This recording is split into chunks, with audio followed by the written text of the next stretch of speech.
We can sum up McDonald's new crispy chicken sandwich in one word. Crispy. But also juicy and tender. Maybe crispy, juicy, tender. All one word? Okay, fine.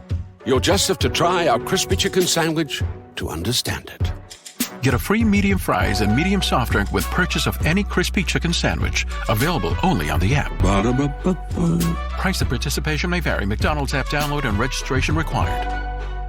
Hey, Road Warriors, this is Chris from State of Fear Podcast, and you're listening to a Fourth Hand production. They are bonus episodes. Yeah. Man, what a way to start off the season, right? Hell yeah.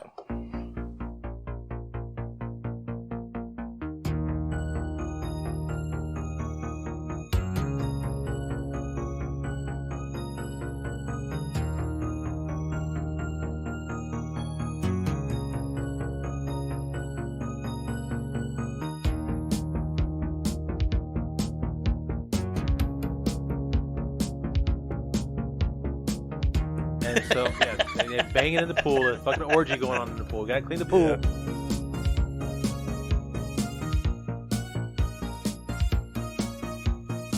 If the movie has any redeeming quality whatsoever, it's his fucking role.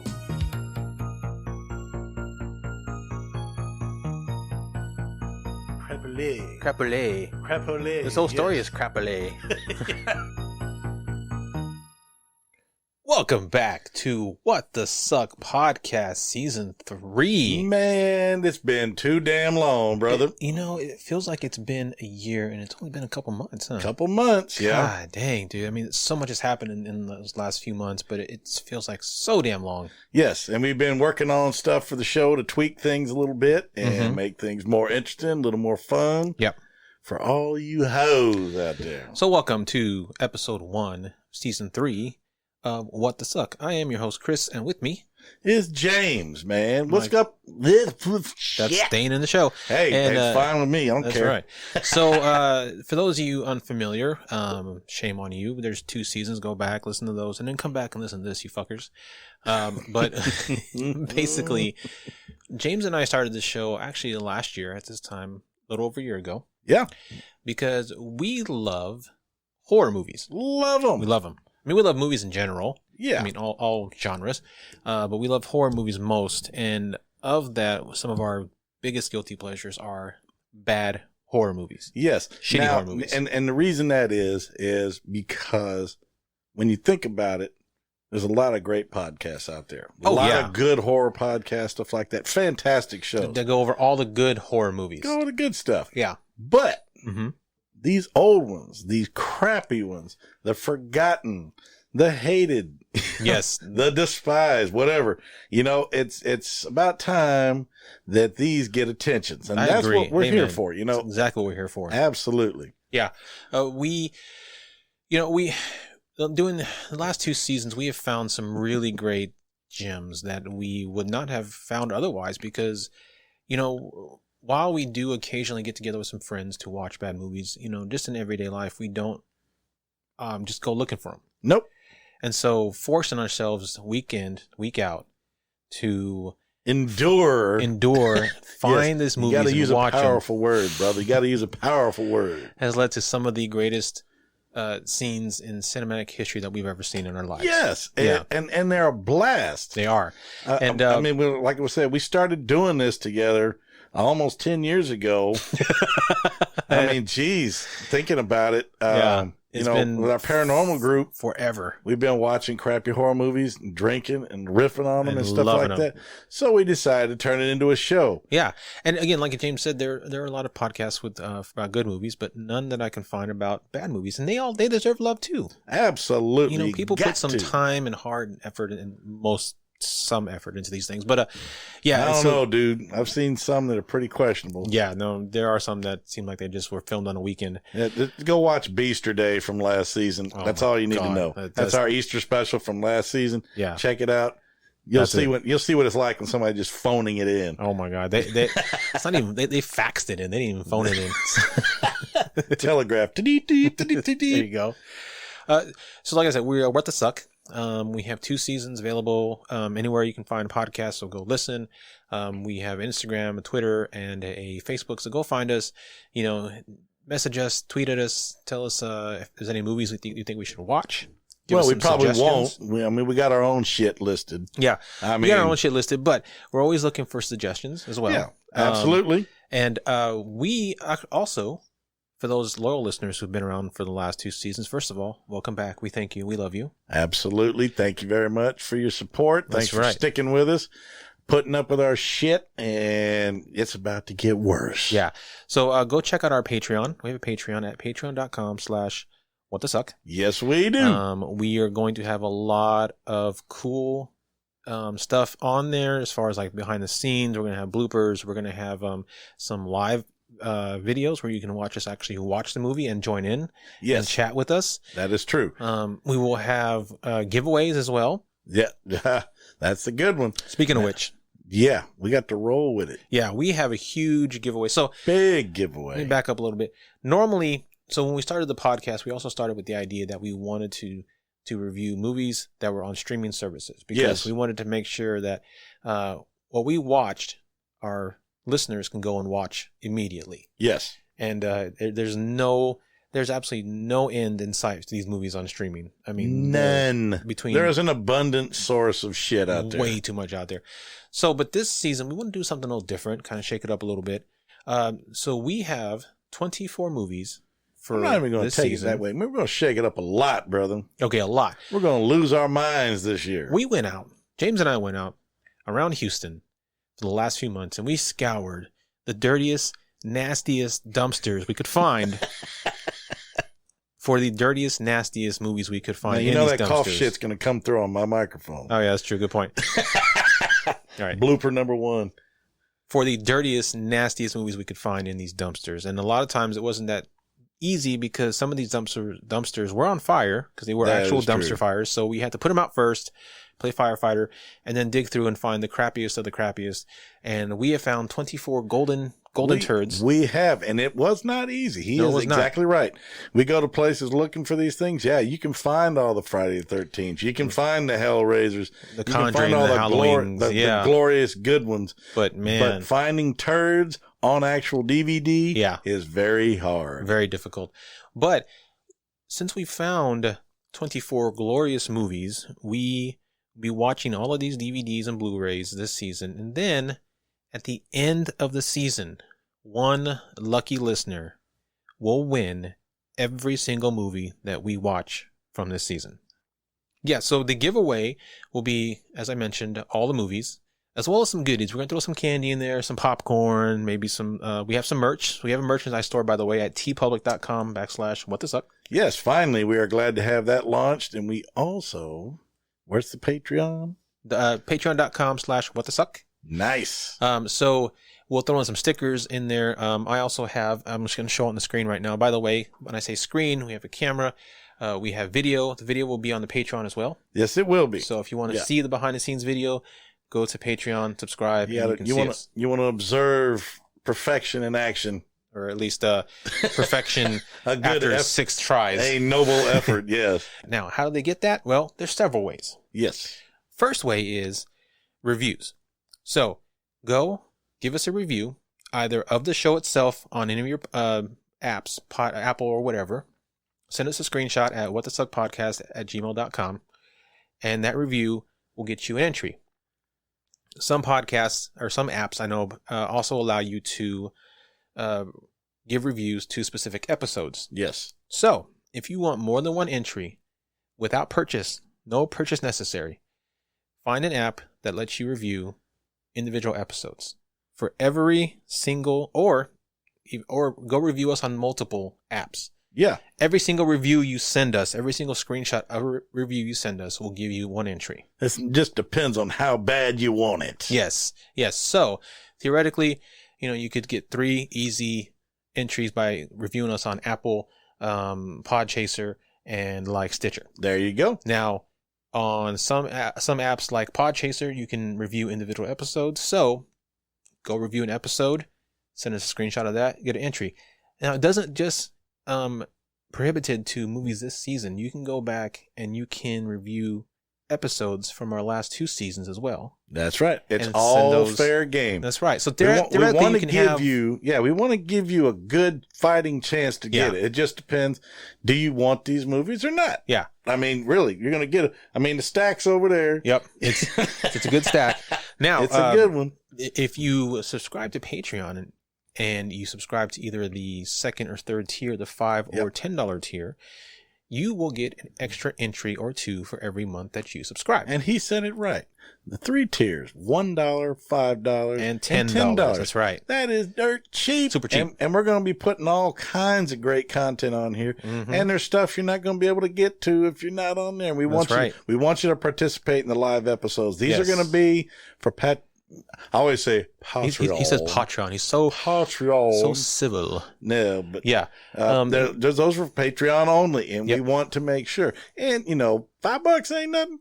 You spend. If you want to support us, man, we'd love you to death. We thank you, and we're going to do our best to give you guys great content. That's right. For your support. And everything that you subscribe, all the money that comes to us goes right back into the show. Into the show. For top of the line equipment and movies and all the stuff that we just spend our own money on because we love the show. And we are going to be doing some on-site stuff. We're probably going to be doing some mobile shows here pretty soon. We've got some stuff in the works. Yeah. Like I said, we're really going to try to step it up this season.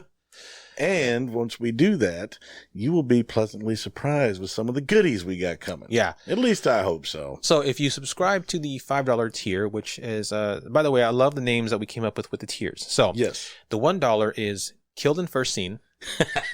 So you died right away. So sorry. The $5 tier is Only Mostly Dead. Only Mostly Dead. And the third tier is the Final Girl. I love it. Yeah, so if you subscribe to the Only Mostly Dead, you will get one extra entry every month that you subscribe. That's on top of any reviews that you send us. That is correct. If you subscribe to the Final Girl, you will get 2 entries extra every month that you subscribe on top of any reviews that you send us. So, I mean, theoretically, if you reviewed, let's say you reviewed just last season 2, like every episode from season 2, you went and did an Apple for the whole show, and then you subscribed for, the Final Girl. I mean, you could have over 30 entries in one whack. Bam, done. Yeah. I mean, solidifying your chances of winning this giant box of shit that we're going to send you. So, so go check it out. Again, patreon.com/whatthesuck, tpublic.com/whatthesuck. We got some great merch on there. You can walk around and show off your love for the podcast with a giant skull on your shirt. We would love to see that. Bumper stickers, whatever. We hope you like the stuff. Like I said, we're really going to try to step it up, and we're going to try to bring you some really cool things. And we love you guys for all the support. Thanks, guys. So we're trying to put some of that love back out there to you guys. And how about enough of this? Enough sales of this sappy stuff. shit. Let's get on to the abuse, man. So for the season 3 premiere, man, we have a movie that we have been wanting to see for quite a while now. Yes, we have. So back in season 2, we covered, I don't know what episode because I don't fucking remember that shit, but we did a episode on the, was it 1960 classic? 1958 classic, Earth versus the Spider. I think Joe was on it. It wasn't there, even the Spider, wasn't it? Wasn't it Earth versus Spider? No, it's the was there Spider. a the? Yeah. And I think our good friend Joe from Old Lumble was there, right? Nope, that was the Giant Spider Invasion. Okay. Well, Spider. Yeah. So Earth versus the Spider from 1958. We did that, and at some point within for the research or when I was looking around for images to use on social media, I stumbled across a remake of the movie that came out in 2001. And I was like, oh, okay. Well, normally we don't really care if it's a remake or not because if it's bad, it's bad. If it sucks, it's gonna suck no matter what to do. You can't polish a turd. Yeah. So curious, I was like, well, let me just see what the trailer looks like. Maybe it could be something we watched. And I about shit my pants because, and I knew the instant that I saw the glorious face of none other than Dan Aykroyd in the trailer. Yes. I was like, first of all, we got to find this fucking movie and we've got to watch it. Yeah. So Earth versus the Spider from 2001 is a science fiction horror television film directed by Scott Zeal. Television? It was now television Cinemax. Oh, Skinemax. Skinemax, yeah. Hell yeah. It was the first of a series of films made for Skinemax, paying tribute to the films of American International Pictures. Again, that's where the original Earth versus Spider-Man was produced from.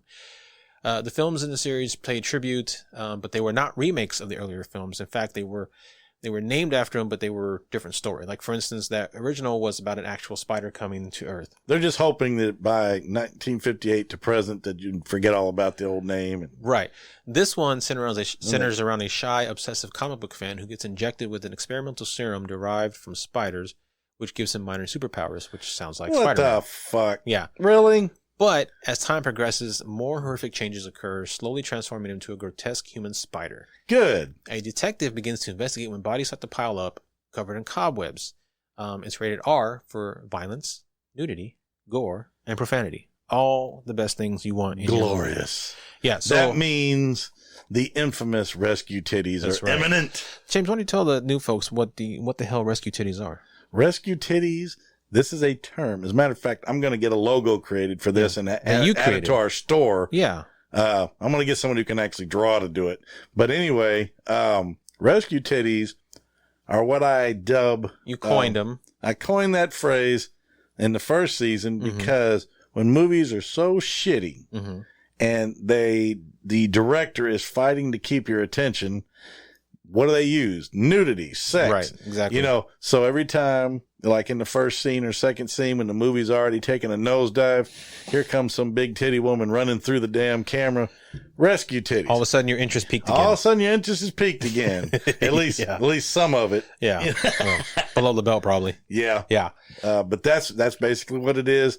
And like I said, we're going to have t-shirts. I got to get t-shirts made of that. I got to get me a t-shirt of that. I think I might need me a Rescue Titties bumper. Sticker bumper. A bumper sticker. There we go. That's what it was. Got to figure it out.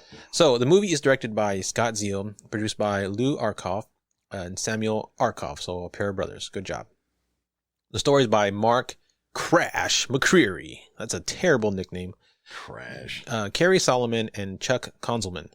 Starring Dan Aykroyd. Poor Dan Aykroyd. Amelia Heinel, Devon Gummarsnall, Christopher Cousins, Mark Ricuzzo, another Italian. You know, you make a good pizza. John Cho and Teresa Russell. Music by David Reynolds. Cinematography by Sumfuck.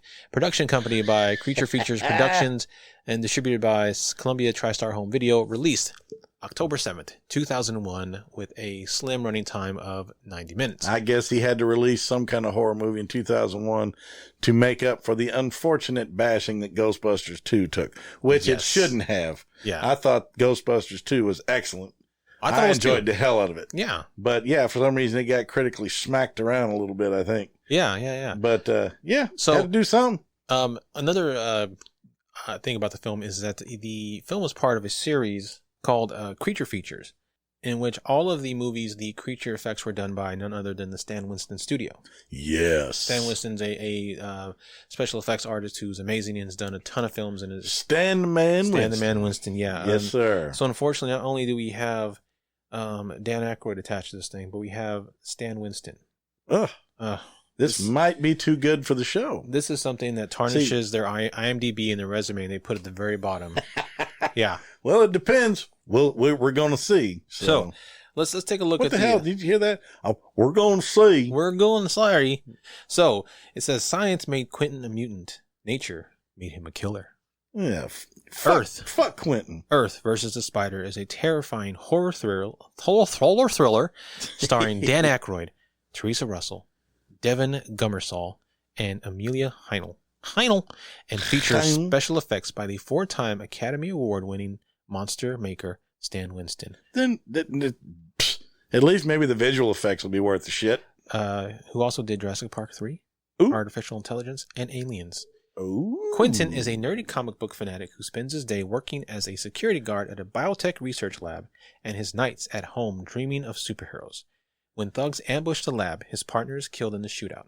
Overcome by grief, he knowingly injects himself with a top-secret drug made from the blood of a laboratory spider. Slowly, the effects of the injection change his body, and as Quentin becomes more like a spider and less like a human, he develops a hunger that cannot be ignored. this movie's gonna be shit. It's gonna suck. Yeah. So, man. Oh, you know what? And by the way, we haven't done. But that is the point, though, right?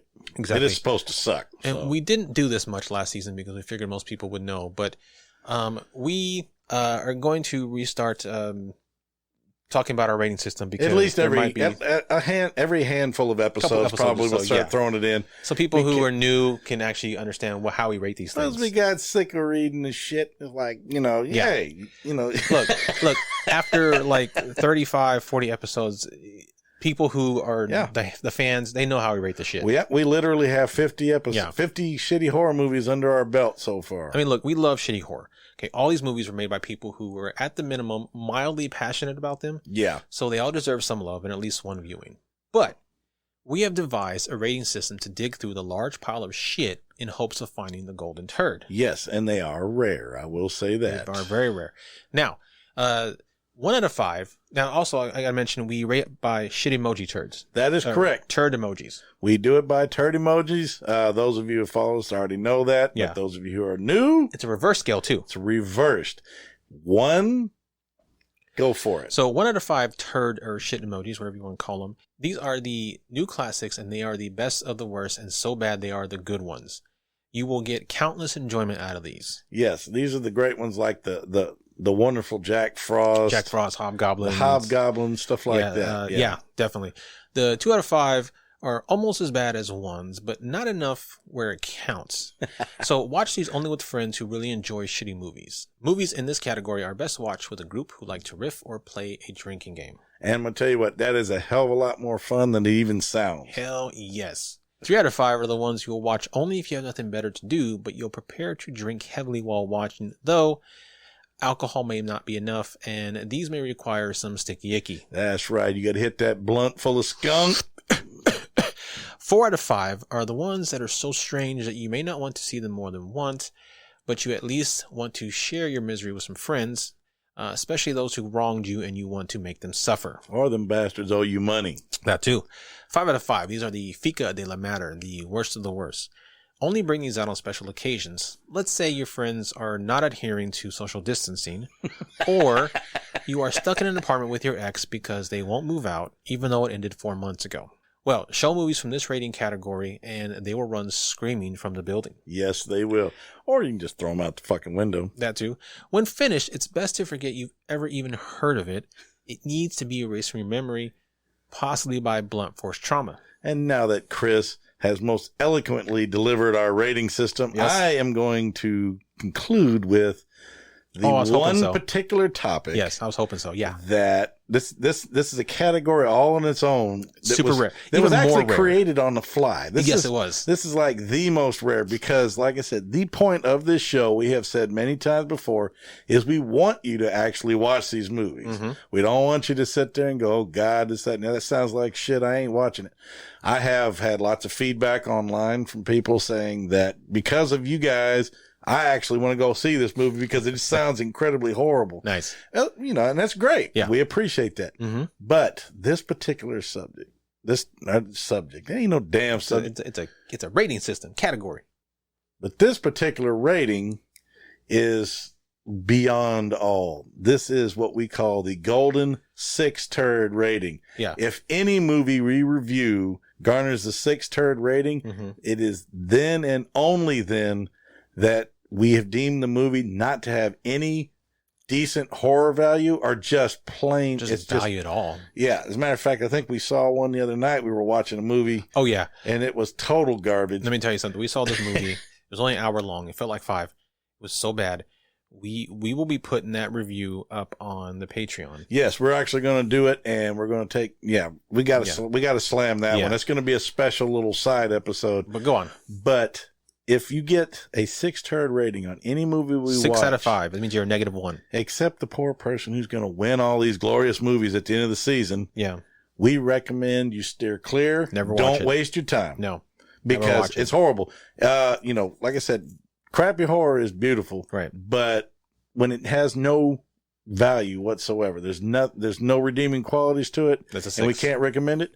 As a matter of fact, how many did we have? We've had Zozo, of course, which was a shame because that was our season 1 finale. Yeah, it was. And we couldn't even recommend it to anybody because it looked good, but then it turned out to it was just it was dry. I think we haven't agreed on a 6 since then. I've had a couple of 6s. Yeah. And then you rated them a bit higher, but we have not had another movie that we both agreed was a 6 yet. Not yet. But man, I'm gonna tell you what, when you get one of those, it's like being fisted with a sandpaper glove, man. It sucks. That definitely sucks. That's beyond suck. Yeah. And real quick, I want to mention so going back to good movies, on the Patreon under the $10 Final Girl tier, one thing James and I are going to do we are going to post our reviews of good horror movies. Yes. So we're going to watch some good horror movies, and then we will post reviews on there, and you will only be able to access those under the $10 tier. Yes. Another thing that we are going to do also is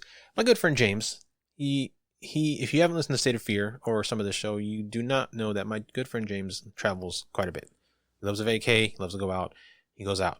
Yep. But I do not. I am a homebody, so I watch a lot of shit. So there are a lot of things that I have seen that James has not seen that I want him to see. So one of the things that it's going to be on the Final Girl Level 10 are going to be some, I guess, reaction videos and reviews of things James has not seen that I want him to see. Yeah. And we're going to record his reaction, and it's going to be fucking hilarious. As I said, we're just going to start dumping content in this thing left and right. Yeah. So it will be well worth it. Yeah.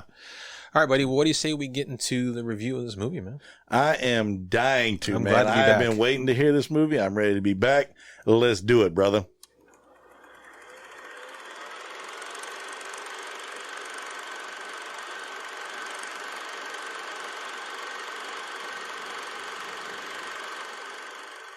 Columbia TriStar Home Entertainment, Lou Arkoff, Colleen Camp, and Stan Winston, Academy Award-winning special effects artist for Jurassic Park, Terminator 2, and Aliens, present Creature Features. For Quentin Kemmer, being normal gets him nowhere. Hang on, I'll walk you down. She's out of my league. You're a good security cop at an important research lab. Oh, Larry must have something that makes him invincible.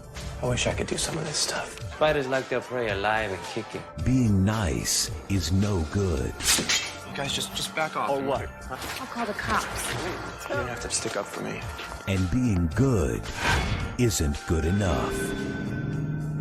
Let the real cops handle this, all right? My partner's in there. No. What do you expect? Heroes for $5 an hour? All he needed was a shot in the arm. Something very cool is happening to me. Did you see the front page today? That Midtown creep? Looks like someone took care of the Midtown for you. I think I have superhero powers. You're scaring me now. Hungry! Still hungry! Now, a cop with a past. You gotta be careful here. They're about to pull you off this case. Must uncover the secret behind a killer. What exactly do you do here? You ever see what a spider can do? What the hell are you? That's half man. Any data yet on what would happen if you introduced this spider material into a human organism? And all terror.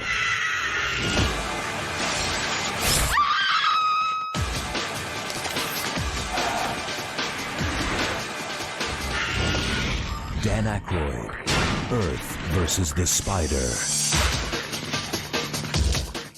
Well, yeah. So right off the bat, I think the Wikipedia entry that we read was referring to the unrated version. I believe so, because there really wasn't any hardcore gore, or there were no rescue titties. There's absolutely no nudity whatsoever. What the hell, man? None that ain't the way to start the season, bro. We should have had some rescue titties, or at least something. No nudity and no gore at all. That's okay. Yeah. So, I mean, Dan was great. I mean, that's the thing we mentioned earlier. Everybody in this movie actually was acting. They actually tried. Yeah, they were good actors. They were all good actors. They were trying, so yeah. That definitely helped it a bit. Yes, it did. Dan helped it.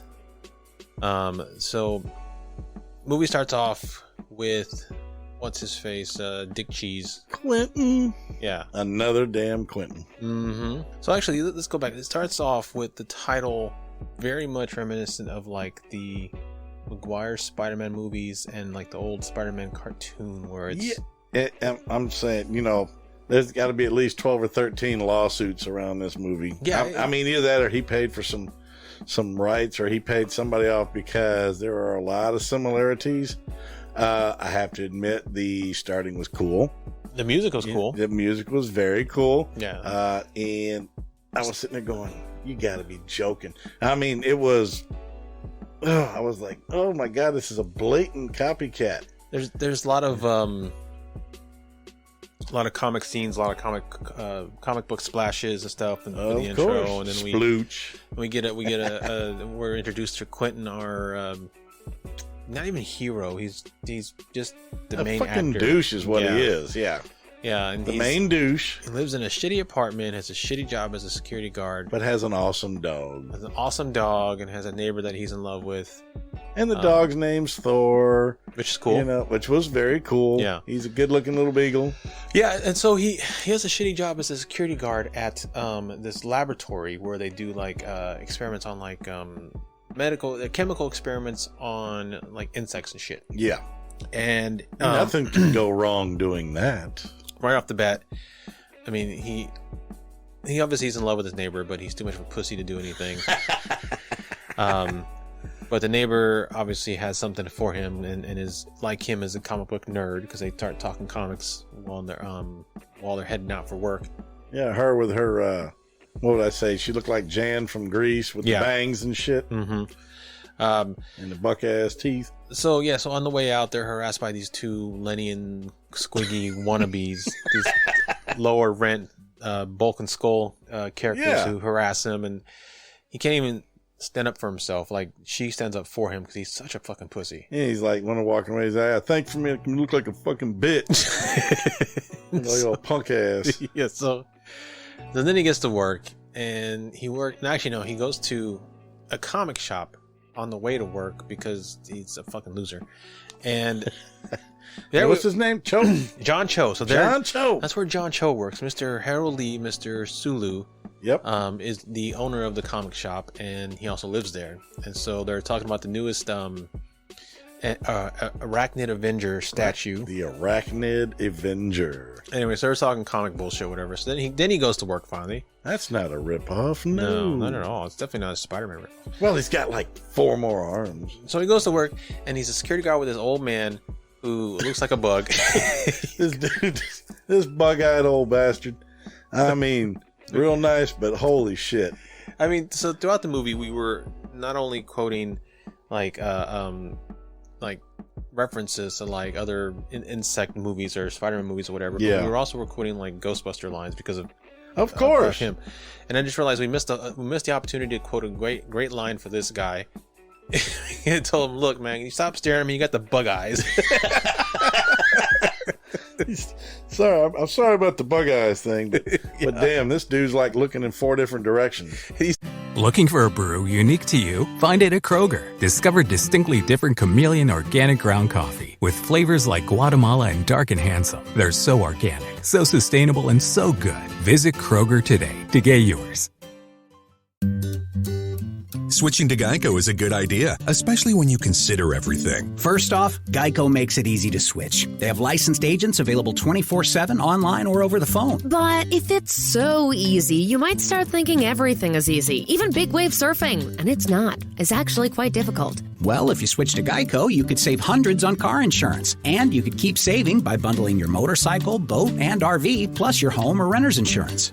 But saving money might lead you to make some questionable purchases, like a 20-foot feather boa. And do you know how hard it is to clean a 20-foot feather boa? Well, they do have an industry-leading mobile app you can use to pay your bill, file and manage a claim, or add a new driver. But when life gets a little easier, it makes you too confident, and you start calling everyone Ace. And you're better than that. Well, Geico has a 97% customer satisfaction rating and has been saving people money for 85 years. It's hard to beat that.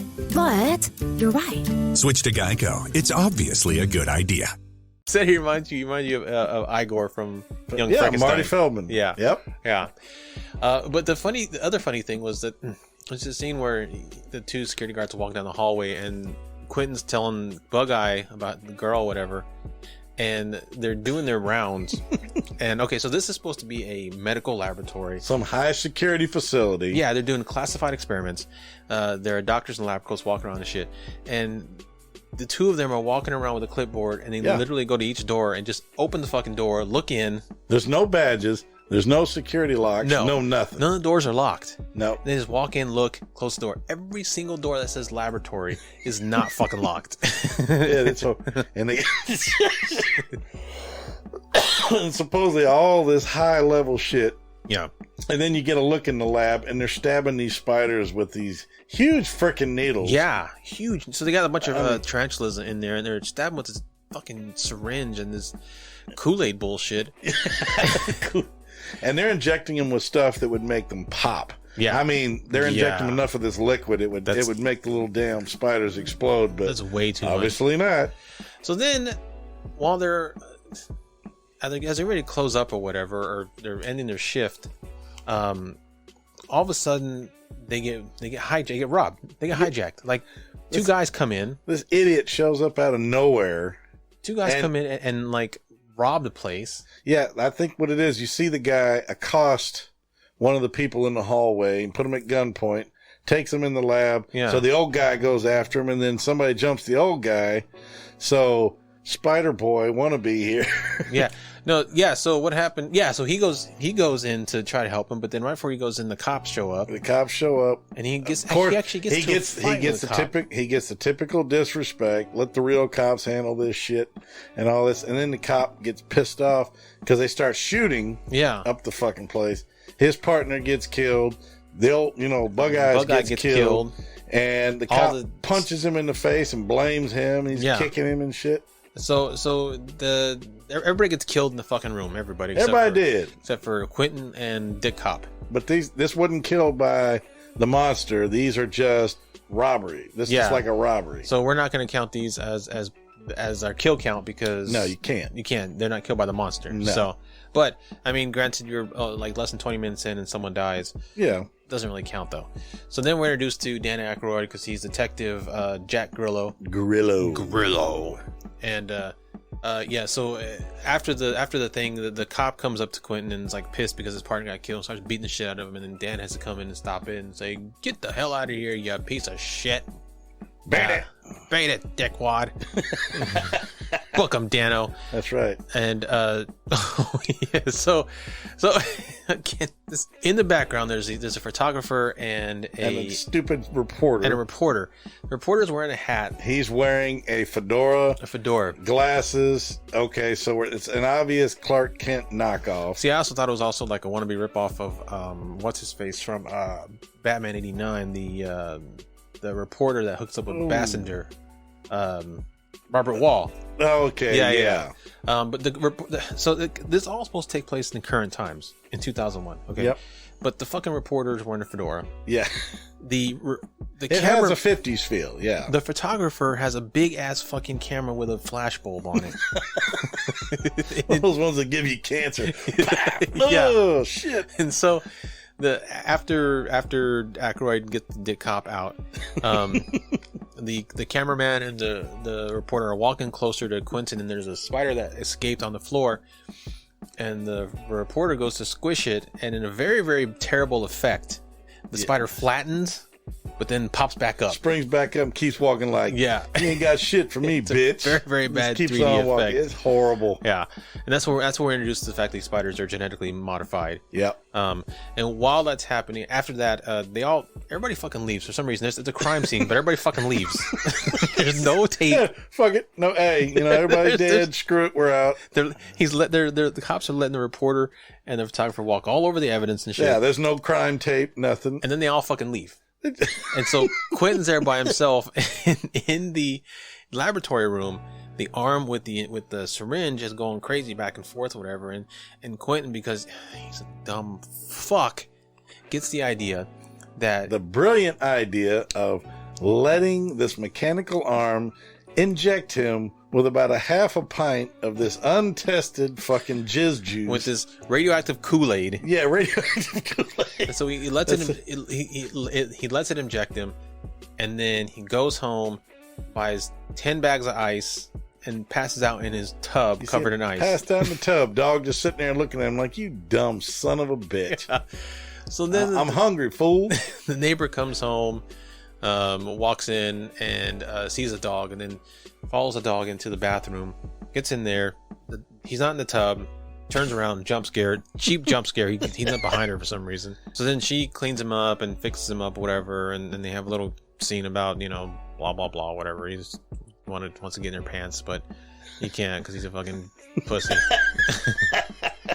So then he wakes up the next day, and he gets up later that night, and he dresses like a douchebag with a... I said they kind of like the guardian angels. You know what it is? It's a Kango hat. That's what it is. Kango hat. Kango or kangaroo or a fucking hat. It's that. He wears it backwards. Wears it backwards, trying to look like wannabe thug. And for some reason, he has a picture of him and Bug Eyes. Like they were that close. They had a special love, I guess. He likes his men older, I guess. And so then he goes to this bar called the Lockup Bar, which is a cop bar. Yep. And there he talks to heavyset, diabetic... probably the largest fucking bartender I have ever seen. Yeah. It's like Andre the Giant schlepping drinks and shit. Yeah. And inside there is also Asshole Cop, the one that punched him earlier. Mm-hmm. And what happens to be Grillo's old lady. Yep. In there with him fooling around and shit. Hitting on Grillo and then flirting with him and getting all cozy and shit. And Quentin's talking to the bartender about the cop because he wants to, I guess, beat him up, whatever. And the bartender's like, don't mess with him. Yeah. He's a bad guy. And that girl, that's Grillo's girl because she's a whore and she likes bad dudes and Grillo's nice guys. Don't mess with her, all right? She's got STDs. Yeah, so she's out of Jufro's... she's out of his league. Yeah. So then Grillo shows up and tells his whore wife to go home, and so she goes home, and right after she goes home, well, she's escorted. She's escorted out, because of course she's plastered. Yeah, and so Quentin's about to approach him, but then some other badge bunny pops up on the table next to him and starts hitting on the Dick Detective. A badge bunny, I love it. Yeah, and then so then we're treated to a scene of the neighbor coming home, and there's somebody in the bushes watching her. Oh boy! And James, you called it. You said it's probably the. Oh yeah, there's a side plot we didn't mention earlier. The beginning of the movie, he's reading a paper about this serial killer. Yeah, the Midtown Killer. Yeah, he's a serial killer who's killed like 7 people so far. Yeah, and you call it in this scene when the what's her face comes home that the Midtown dickhead's watching Midtown Dick. Yeah, he's got to come out of there somewhere because Mr. This has got to lead to something eventually. Right. So yeah, they got to bring the fucker on. So he begins to attack her in the hallway. In the fucking hallway. And not only does he do that, he knocks her the fuck out and is going to literally rape her in the hallway. Right in the hallway. Yeah. In plain view. But she gets a couple good licks in. One kick, one hit. But yeah, he knocks her head against the floor, knocks her out. Is about to rape her. Nobody on that fucking floor comes out to see what the fuck's going on. Nope. Not a single fucking person. Nope. Nobody's curious. Neighborhood ever. Yeah. The worst apartment complex ever. She's out there, scuffling and shit. Yeah. You know, the thumb, all yours, keep it down. I'm trying to watch my Matlock. Hey, if you're going to fuck her, just keep it quiet. People's Court is on. Yeah, no shit. So this dickhead is getting ready to rape her. And Quentin comes home, and all of a sudden, because he's starting to have these... the superpowers starting to kick in. Yep. He has super hearing. That's it. And he's able to hear the struggle. So I haven't seen a hat like that since Revenge of the Nerds Part 2. Like 20 fucking years ago.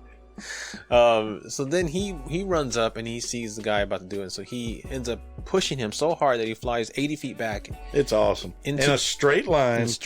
Into the janitor closet. Yep. And then after that happens, he freaks out, and the neighbor about to wake up. Yep. So he jumps through the fucking window out to the fire escape. For no fucking reason.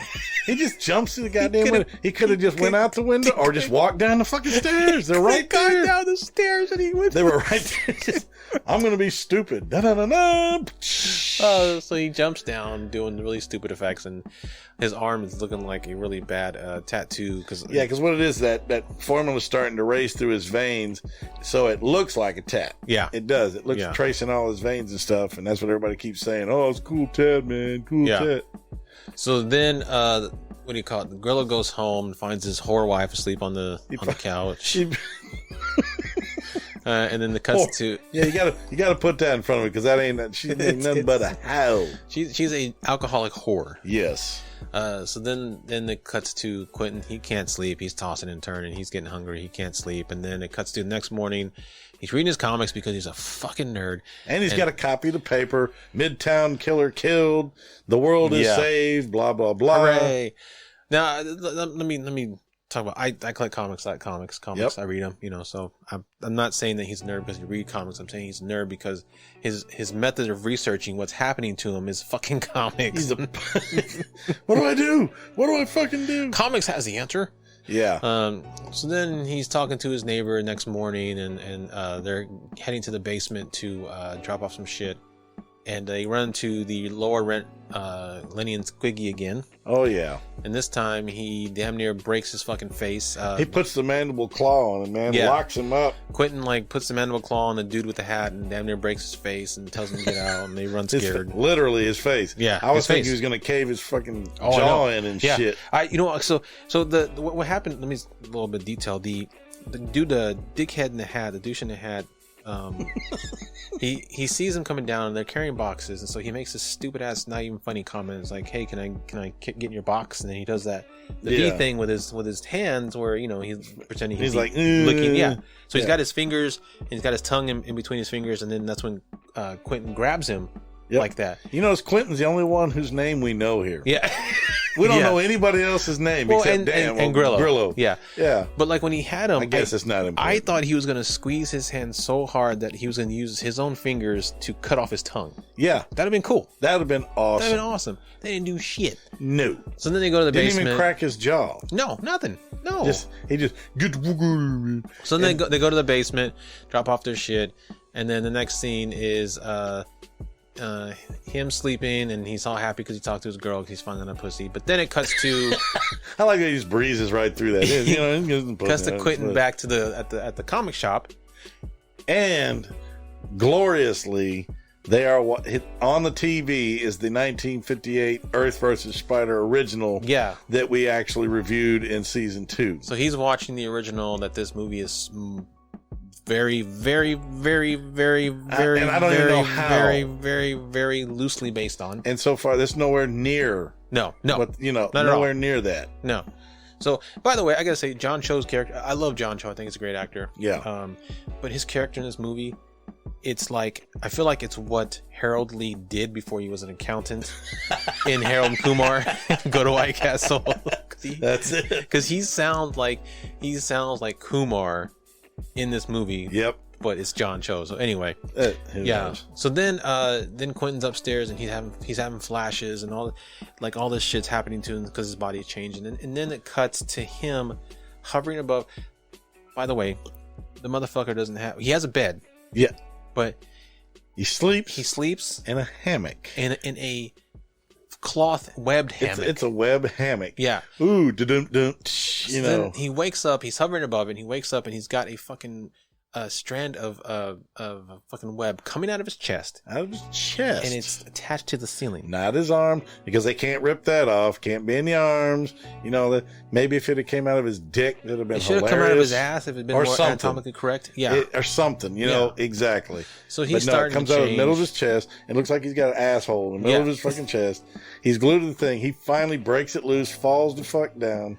And then he starts practicing in his apartment by splooging over everything. Yeah. And the thing in his chest just looks like a butthole. Yeah, like I said, it's reaching a high level of corny right now. But I get it. The music in the background is playing. It's like superhero music. Right. It's old school shit. This is their equivalent of the scene where Tony is making all of his tech for the first Iron Man. Exactly. This is their version of it. Yeah, except that was good. Yeah.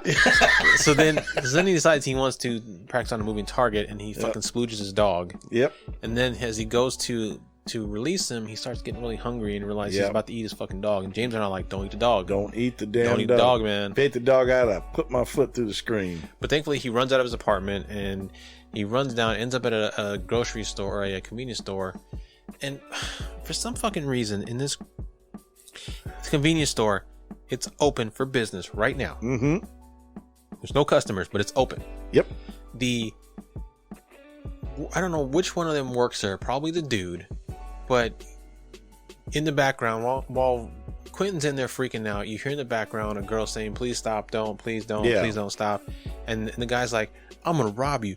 You know what? Maybe I can rape you. Okay. And so he goes over there and fucking suplexes the shit out of this dude, slams him through this table, and basically kills him. So you're thinking, okay, on the spot, thinking he saved him. He saved him. And then she starts screaming because obviously these two are working out some kind of weird ass grocery store robbery, sexual fantasy, thing going on in the middle of an open store that's actually open for business. Yep. And then she freaks the fuck out and leaves, and he gets pissed off at her because she's running out acting like a lunatic. Mm-hmm. So he splooges her ass, pinning her to the fucking ground. Yep. He doesn't hurt her. Nope. But he just pins her down so she can't do shit. So then, because he's in a panic. Just by coincidence, Dick Cop comes up. Well, you know, they ain't got money for more actors. Really not. So Dick Cop, got like 2 cops in the whole. Switching to Geico is a good idea, especially when you consider everything. First off, Geico makes it easy to switch. They have licensed agents available 24/7 online or over the phone. But if it's so easy, you might start thinking everything is easy, even big wave surfing. And it's not. It's actually quite difficult. Well, if you switch to Geico, you could save hundreds on car insurance. And you could keep saving by bundling your motorcycle, boat, and RV, plus your home or renter's insurance. But saving money might lead you to make some questionable purchases, like a 20-foot feather boa. And do you know how hard it is to clean a 20-foot feather boa? Well, they do have an industry-leading mobile app you can use to pay your bill, file and manage a claim, or add a new driver. But when life gets a little easier, it makes you too confident, and you start calling everyone Ace. And you're better than that. Well, Geico has a 97% customer satisfaction rating and has been saving people money for 85 years. It's hard to beat that. But you're right. Switch to Geico. It's obviously a good idea. He shows up and he's about to free the girl, and then all of a sudden, out of like from a fucking top of a stairs, Quentin shows up and he flies down in the worst effect. It's god awful. Like you can see he's supposed to be flying, like he's supposed to be just, I guess, jumping straight down the stairs to get him, but you can see on his shirt, the back of his shirt, the top back of his shirt, where the hook is, the harness is, that's carrying him down the stairs. You can clearly see it. Lame. So then the next morning, the neighbor opens up the door and finds the dog there with a note. With a note. Take care of my dog. I don't want to eat the little fucker. So we're like, okay, good. We're glad that he gave her the dog. dog. Get the dog out of the way. The dog is safe. Yeah, because if anybody knows me and knows Chris, you can kill anybody in the movie you want, but do not kill the dog. Yeah. So then what happens next is, I mean, we can run through it, but it's really to buy the numbers. Typical movie setup. It's exactly like if anybody's seen The Fly. Yeah, it's or if anybody's seen, the other Spider-Man, or any, all this. I'm sorry, but yes, there are obviously loose ripoffs. Right. That are translated to this movie, and they try to keep it different. But yeah, you're right. Yeah. It's gradual transformation. It's predictable. Oh, here it comes. He's changing. His face starts getting fucked up. Then he grows little claws out of his face, and he's like, "Holy shit!" And so, at this point, normally we'd have like the kill count going, but literally every death that has taken place in this movie is taking place off screen. Yeah, off screen. And there hadn't even hadn't even been any yet, to be honest with you. Not to this point. No, because he killed the cop. No, he didn't kill the cop. That's right. He didn't. But he did kill the dude because in the next scene, Detective Grillo and his partner are at the convenience store. Well, he body slammed him. That's true. No. When the cops show up the next day, that guy has been sucked dry. That's true. Remember, because he's a zombie. That's right. Yes. Oh, that's right. And the cop. Yeah, a dry suck is horrible. So he at least killed that guy, but it was all off screen. Yeah. So we're not going to use a kill counter for this episode because all the deaths take place off screen. This is true. Yeah. You don't see any actual death on screen. No. So then sometime later, Lenny and Squiggy come up and they hear what's Quentin taunting them from the basement. And they go in and they're attacked and they're killed off screen. They're killed off screen. They're webbed up. And you're like, oh, for God's sake. Yeah. And so all this time, Quentin's changing little by little. The detective is trying to figure out what's going on. He finds the web. He thinks something weird's going on. The neighbor is trying to get a hold of Quentin because she's worried about him because she likes him.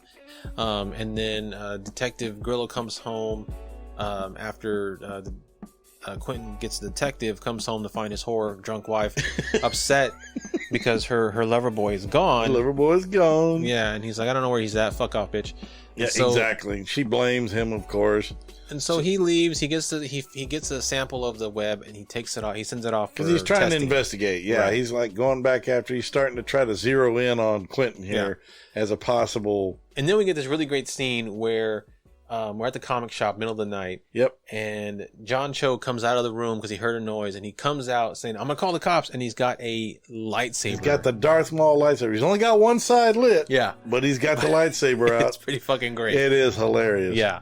And and so then we're treated to an unnecessary scene where Quentin asks him how the avenging arachnid can be killed, and he tells him some bullshit about a broken heart. Yeah.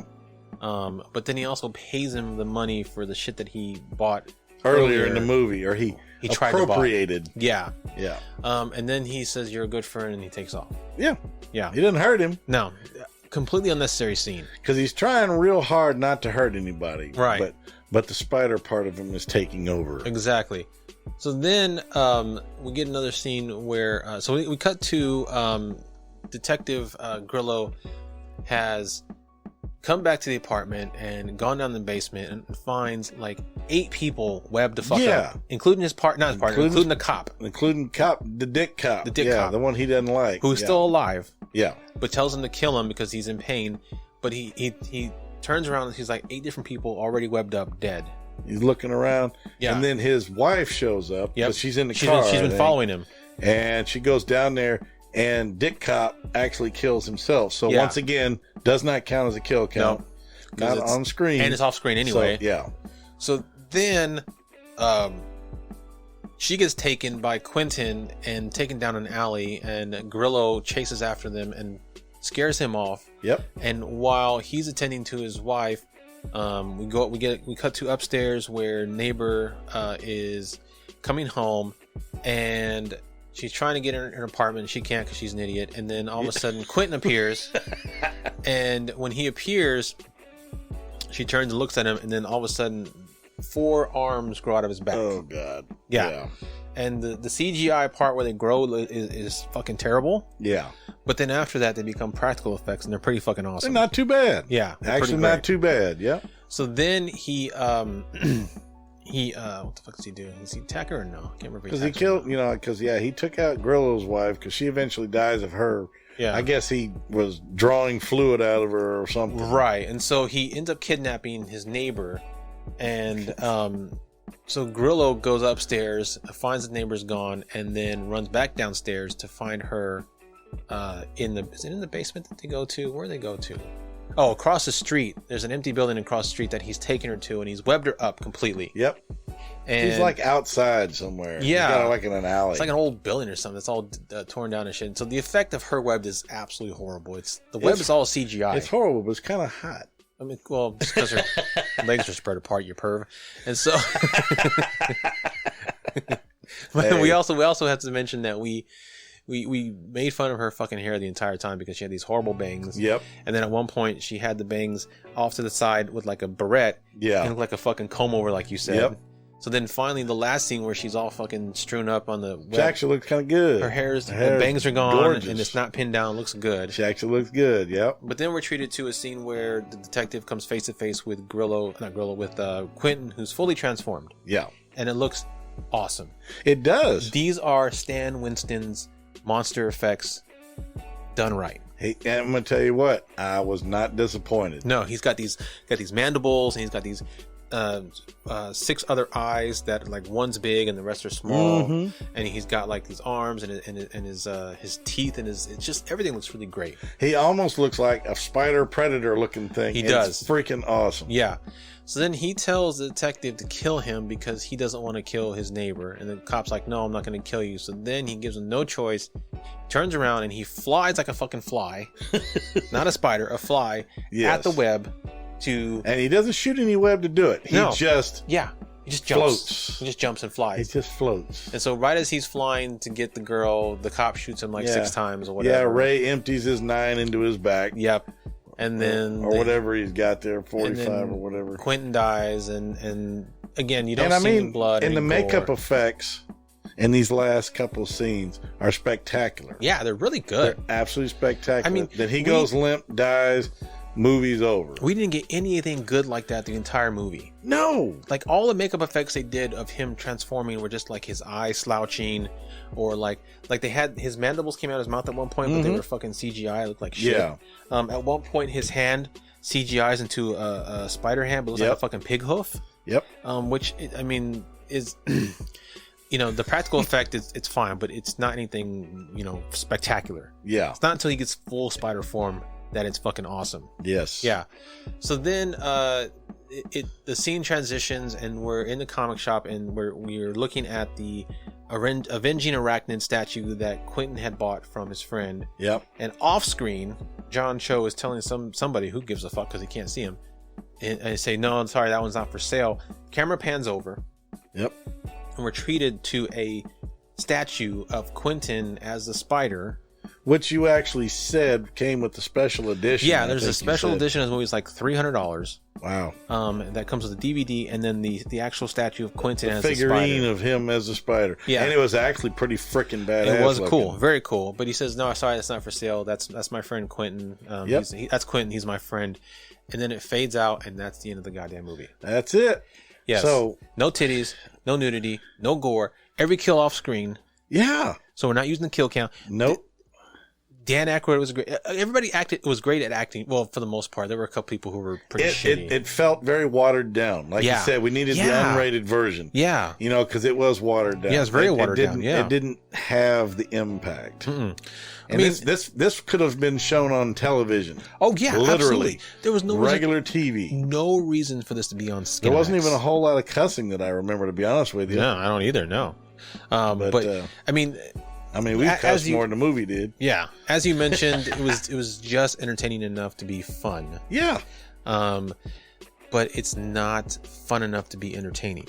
Nope. And since it is your pick, you go first, my friend. What is your rundown? I mean, like I said, acting is good. The special effects, once you get to the full creature outfit, is awesome. The CGI sucks badly.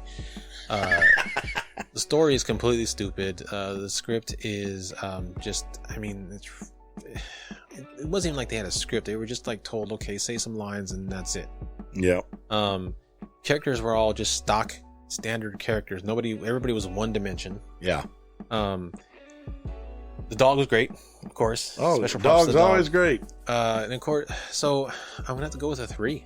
A 3, huh? Kind of middle of the road. Yeah. Kind of a bummer for the season premiere, huh? Yeah, I know. Like I liked it for the most part, but it was so slow in between any of the actual action, and then the action that happened was happening for a split second, and then the best part of the action happened off screen. Yep, you didn't see shit.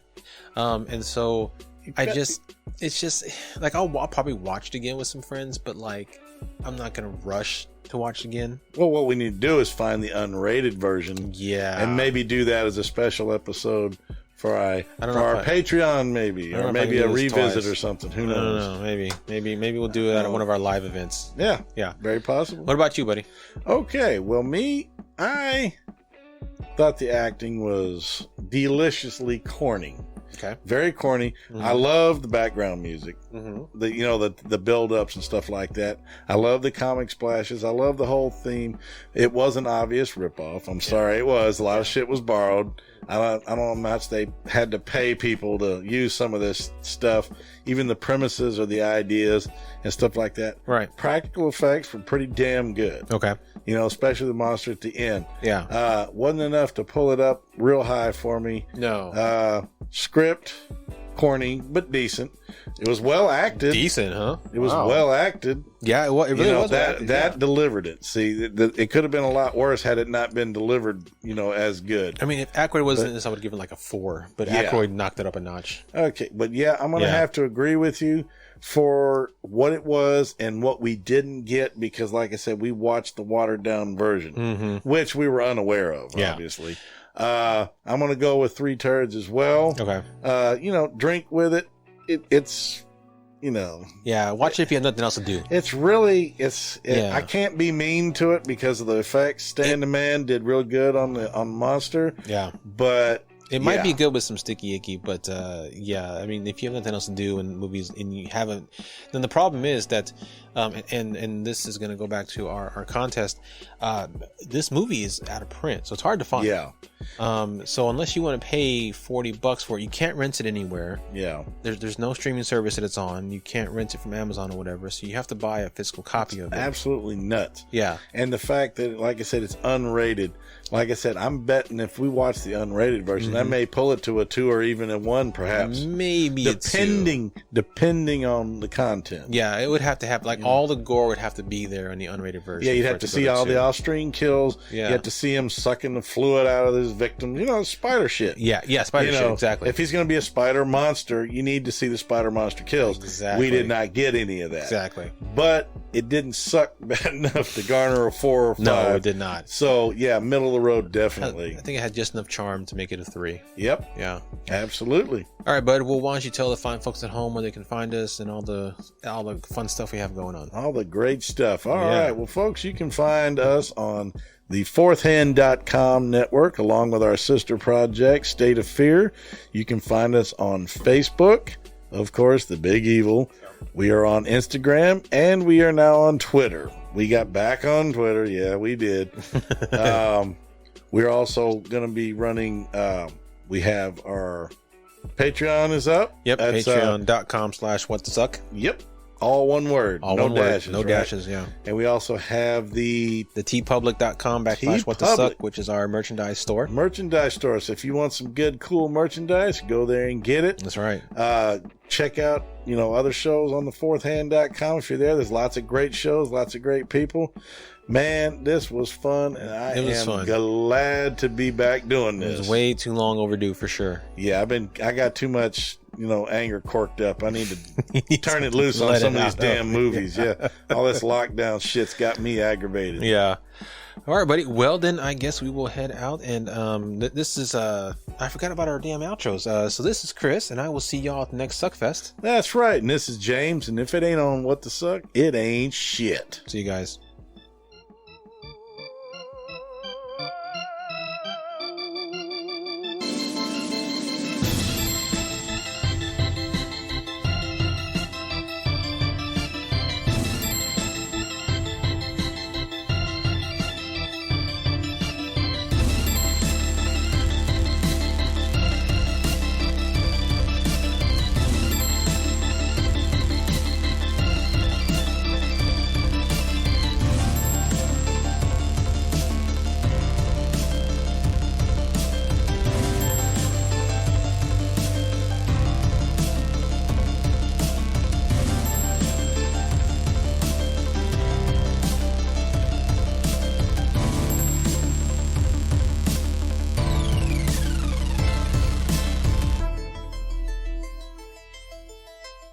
You've been listening to a Fourth Hand Joint.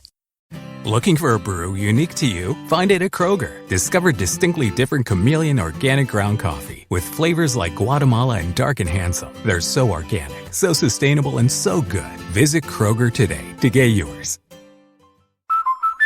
With equipment breakdown coverage from American Family Insurance, you can protect all the things that keep your dream home running, from sudden mechanical or electrical issues. Because this sound shouldn't mean... Contact your local agent or visit amfam.com to learn more. American Family Insurance. Insure carefully. Dream fearlessly. Refer to policy for equipment breakdown covered losses, deductible limitations, and exclusions. American Family Mutual Insurance Company, SI, and its operating company, 6000 American Parkway, Madison, Wisconsin. Products not available in every state.